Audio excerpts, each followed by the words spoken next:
या देवी सर्वभूतेषु शक्तिरूपेण संस्थिता।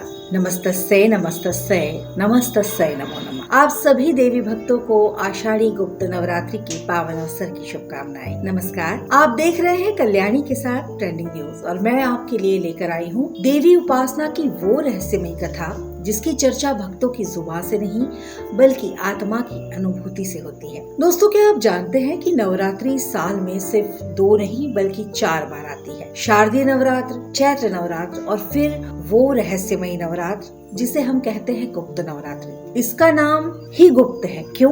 क्योंकि इन 9 दिनों की साधना में खुले मंदिरों से ज्यादा बंद कमरों में मौन, ध्यान और मंत्र की गूंज सुनाई देती है। क्योंकि इन दिनों में हम शक्ति की सामान्य रूप की नहीं बल्कि उन रहस्यमयी स्वरूपों की आराधना करते हैं जिन्हें देखने मात्र से तंत्र तक हिल जाते हैं, जैसे कि छिन्नमस्ता, धूमवती माता, बगुलामुखी माता। ये वही समय है जब माँ दुर्गा अपने गूढ़ रहस्यों के साथ 10 विधा अवतार में साधकों के जीवन में उतरती है। गुप्त नवरात्रि सिर्फ तांत्रिकों की नवरात्रि नहीं है, ये उन भक्तों के लिए भी अमूल्य अवसर है जो अपने जीवन में बार बार आ रहे ग्रह दोषों से पीड़ित होते हैं। जैसे कि यदि आप सूर्य ग्रह से पीड़ित हो रहे हैं तो नवरात्र के चौथे दिन माँ कुष्मांडा की पूजा करें। यदि आप बुध ग्रह से पीड़ित हो रहे हैं तो नवरात्र के 5वें दिन माँ स्कंद माता की पूजा करें। इसी तरह गुरु ग्रह यानी कि बृहस्पति ग्रह से अगर आप पीड़ित हैं तो नवरात्रि के 6ठे दिन माँ कात्यायनी की पूजा करें। और यदि आप शनि ग्रह से पीड़ित हैं तो नवरात्र के 7वें दिन माँ कालरात्रि की पूजा करें। और साथ ही में अगर आप राहु ग्रह से पीड़ित हैं तो नवरात्रि के 8वें दिन महागौरी की पूजा करें। और केतु ग्रह से पीड़ित हैं तो नवरात्र के 9वें दिन माँ सिद्धिदात्री की पूजा करें। राहु केतु की पीड़ा से बचने के लिए माँ ब्रह्मचारिणी और माँ चंद्र घंटा की पूजा भी